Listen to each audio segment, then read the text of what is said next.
Bien le bonjour, que la paix du Seigneur soit sur vous, la bénédiction de vos ancêtres, comme on a l'habitude de le dire, et surtout que tout ce que vous fassiez dans la vie marche. Alors aujourd'hui, je voudrais revenir sur une thématique, celle, n'est-ce pas, de la fabrication des blocs de terre stabilisée, bien sûr, dans les différentes zones du Cameroun.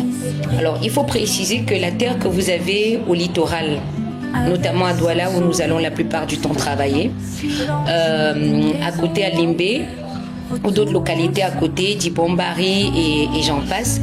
Et également dans le Mungo, Konsamba et bien d'autres villes encore. Et l'ouest du Cameroun, vous avez également le nord et le sud du Cameroun, ou encore l'extrême nord, ou encore le nord-ouest, ont des terres bien spécifiques pour chaque localité.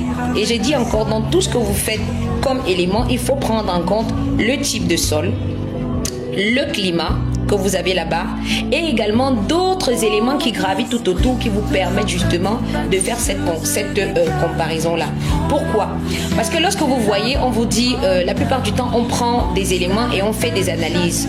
On parle de la teneur en eau, on parle des autres tests que vous voyez, la plupart du temps, nous effectuons pour vous donner le bloc. Si cela n'est pas respecté, vous auriez du mal à pouvoir, n'est-ce pas, vous exercer. Le test d'ATB, par exemple, lorsqu'il est effectué, il a, n'est-ce pas, sa correspondance pour ce que vous faites. Et les autres textes, que ce soit pratiquement les textes de bocal que nous avons également aussi l'habitude de faire. Donnez-moi une minute, je voudrais prendre un bocal. Je voudrais prendre un bocal, n'est-ce pas, avec lequel nous travaillons, que voici. Voilà. Et au niveau du test de bocal, plusieurs fois vous avez vu, n'est-ce pas, qu'on vous présente ceci.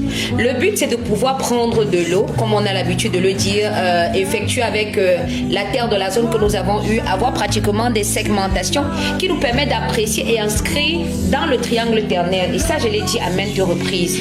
Si je peux arriver à retrouver l'une des fiches, voilà. Voilà, ça je vous l'ai montré la plupart du temps, voilà. Voilà ce que c'est que pratiquement le triangle. Cependant, une fois que vous avez mis les différentes correspondances et que vous avez permis maintenant d'avoir le croisement, lorsque vous l'avez effectué, vous tombez, n'est-ce pas, sur, je vais dire comment, l'élément proportionnel que régit votre terre. S'il est là, on dira qu'il est tout simplement argileux. S'il est là, on dira qu'il est argileux limoneux. S'il est là, on dira qu'il est argileux sableux. S'il est là, il est limoneux argileux. Vous voyez, il y a tellement d'éléments. S'il est là, on dira qu'il est limoneux, tout simplement limoneux sableux, etc. Et chaque terre, je dis bien, par rapport à sa cohésion, qui est pratiquement, on va dire plutôt la classification d'argile, qui réfère pratiquement la terre, est un élément essentiel pour la fabrication. Alors je voudrais de ce fait revenir maintenant sur, on va dire sur le voyage que nous avons effectué en Gaoundéré. En Gaoundéré, nous avons rencontré une consoeur qui, elle, a pris la peine de fabriquer ses blocs et qui a fait, on va dire, des dosages à tâtons. C'est-à-dire qu'on lui a dit, il est possible de pouvoir mélanger seulement ta latérite à ton ciment et puis tu fabriques les blocs, c'est bon. Ce qu'elle a fait. Et elle a échoué avec les blocs. On lui a dit encore non, tu devrais mettre et du sable et de la terre, ta latérite et ton ciment. Ce qu'elle a encore également fait. Et cette fois-là, elle a encore échoué. Les blocs sont bien sortis, mais elle a eu des biscuits. C'est-à-dire quand elle finissait avec les blocs, ils se cassaient naturellement. Lorsqu'elle venait arroser et tout, ils devenaient frêles. Alors, il y a eu plusieurs éléments justement que j'ai présentés dans la vidéo précédente que j'ai mis sur les réseaux. Tout d'abord, pourquoi la teneur en eau est indispensable et primordial. Vous ne devez pas mettre en excès et vous ne devez pas mettre également de façon diminuée. Il faudrait que vous mettez la proportion requise exacte. Ou encore, lorsque vous êtes en train de travailler dans les mélanges et que vous avez pratiquement à respecter les différents éléments d'essai par rapport au climat, ce jour-là, vous allez avoir des proportions exactes maintenant et que vous devez faire sur plusieurs jours pour être sûr que l'élément que vous avez sied à votre zone, à votre climat et également à ce que vous faites pour cette période-là. outre ça, maintenant, on avait la qualité de son sable, qui n'était pas un sable Sanaga, qui n'était également pas un sable à eau, mais qui est un sable qui est vu dans cette région-là. Et maintenant, elles avaient aussi des très gros grains.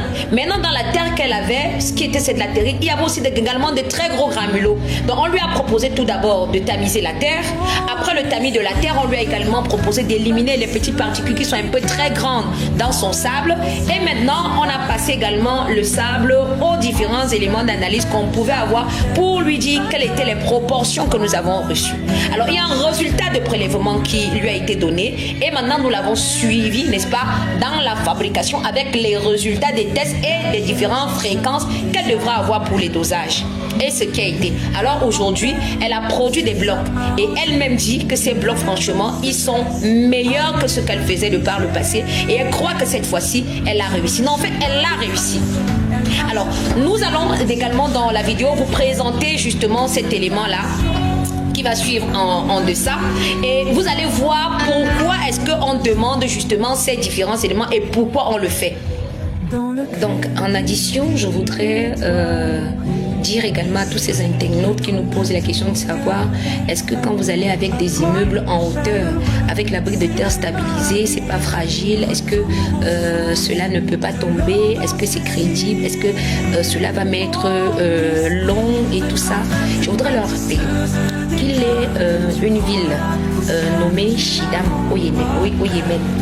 Je crois qu'elle est peuplée d'environ 13 300 habitants dans les années 2004. Et l'architecture de cette ville-là, à l'époque, a permis qu'on lui donne le nom, n'est-ce pas, de Manhattan du désert.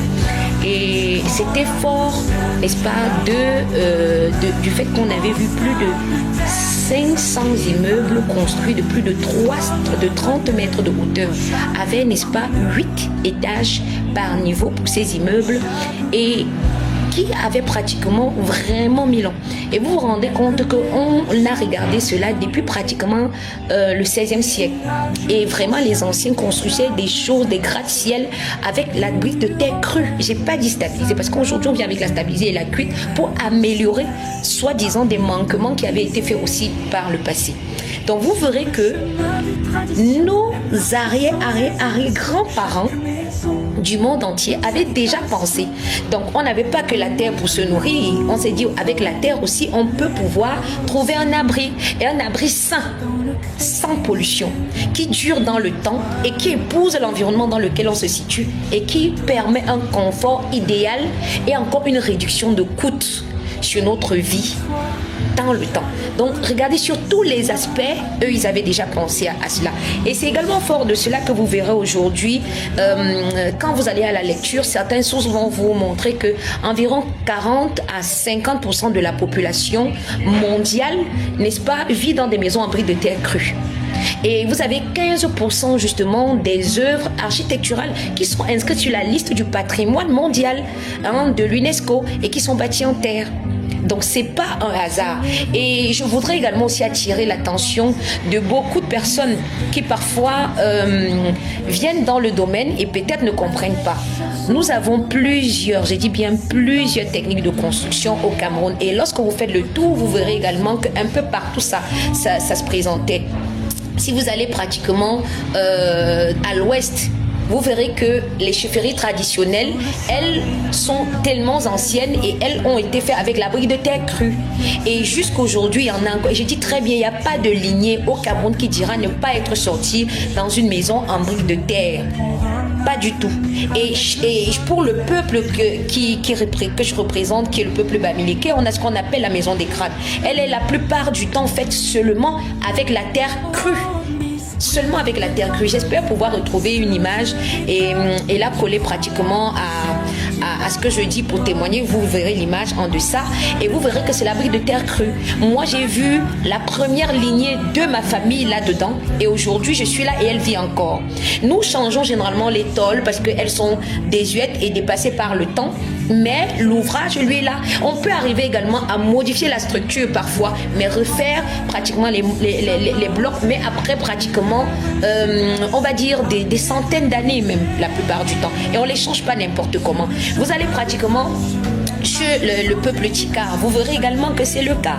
Vous allez pratiquement chez le peuple Bamoun, vous voyez, il y a beaucoup de maisons en terre. Nous étions dernièrement à Malouré. Vous avez vu, je vous ai présenté un monsieur qui lui a dit faire de la médecine traditionnelle et qui était en train de construire avec des briques de terre crues. Pourquoi? Parce que ça lui rappelait ses origines, ça le ramenait sur le plan ancestral chez lui, il se sentait très bien. Et en plus de ça, pour lui, c'était super économique. Et il avait même jusque 4 femmes et je crois une cinquantaine d'enfants. Peut-être ça aussi, je voudrais également dire que on n'a pas que ces éléments-là. Dans le Grand Nord également, c'est pareil. Vous allez voir également des maisons qui sont faites en termes de huttes et même avec des formes, n'est-ce pas, qui épousent l'idéologie philosophique, culturelle qui incarne, n'est-ce pas, la région de ce côté-là. C'est pareil dans le Bamekim, ce sera pareil dans le centre, ce sera pareil également dans le Baminougou, ce sera pareil dans le nord, ce sera pareil dans le nord-ouest et un peu partout au Cameroun. Donc, je dis encore, c'est comme je dis, les constructions en terre sont des constructions d'avenir. Donc, à côté de cela aussi, je voudrais revenir sur les autres internautes qui, eux, parfois, derrière l'utilisation ou la composition mécanique de leur bloc, n'arrivent pas à s'en sortir et ont des blocs peut-être qu'ils ont fabriqués, qui ont eu une immersion d'eau qui a dépassé le dosage de la teneur qui est pratiquement de 800 grammes et qui, avec le temps, même si le climat de votre zone ne permet pas qu'il y ait dissécation, vous verrez que les blocs ont tendance à s'effriter et du coup, vous vous dites que les blocs sont perdus d'avance, vous ne pouvez pas travailler avec. Eh bien, je vais vous surprendre. On peut travailler avec ces blocs. Seulement, il y a une technique particulière pour pouvoir travailler avec ces blocs. Faire un tirage et ramener vos blocs de pouvoir avoir pratiquement une maison saine, habitable, derrière lequel vous avez une très bonne isolation thermique, un très bon filtre acoustique et d'autres éléments qui vous permettent de vivre confortablement chez vous. Seulement ici, vous ne pourriez plus construire et prendre pratiquement les poteaux de la maison comme appui ou comme pilier avec les blocs. Sauf si vous faites pratiquement des piliers noyés et vous habillez pratiquement ces poteaux-là avec ces blocs-là. Donc, je réponds comme ça à la question de l'un de nos clients, Monsieur Jules notamment, du côté du Nigeria, qui m'a posé la question et je lui ai dit que c'était possible, mais qui n'y croit pas. Alors, je voudrais, n'est-ce pas, pas vous dire ici que je vous force la main, mais vous priez de croire que c'est possible et qu'il y a encore des Camerounais qui sont capables de faire de grandes choses. Et je vous dirai également d'essayer et puis avec le résultat, on viendra ici ensemble témoigner. Comme j'ai l'habitude de le dire, que la paix du Seigneur soit sur chacun de vous, la bénédiction de vos ancêtres et surtout que tout ce que vous fassiez dans la vie marche. Que le Seigneur bénisse vos finances, qu'il vous donne l'esprit de clairvoyance parce que construire des maisons, ça a beaucoup d'étapes, ça a beaucoup de difficultés et la plupart du temps, il faut toujours échanger pour comprendre. Et surtout, se dire que c'est possible, c'est maintenant et j'espère qu'on sera chez vous. Bonne soirée à tous. Vous connaissez déjà qui je suis Miss Brick 237. L'entreprise que je dirige s'appelle Dream House Construction et vous pouvez nous contacter au 677 19 55 87. Vous avez besoin de plans, vous avez besoin de devis, vous avez besoin d'achat de machines, vous avez besoin d'achat de terrain, vous avez besoin de formation. Alors, nous sommes ouverts. Nous sommes à Yaoundé, nous sommes en face de l'immeuble Congélcam et nous vous recevons 7 jours sur 7. Merci. Armée de briser sur le chemin des traditions.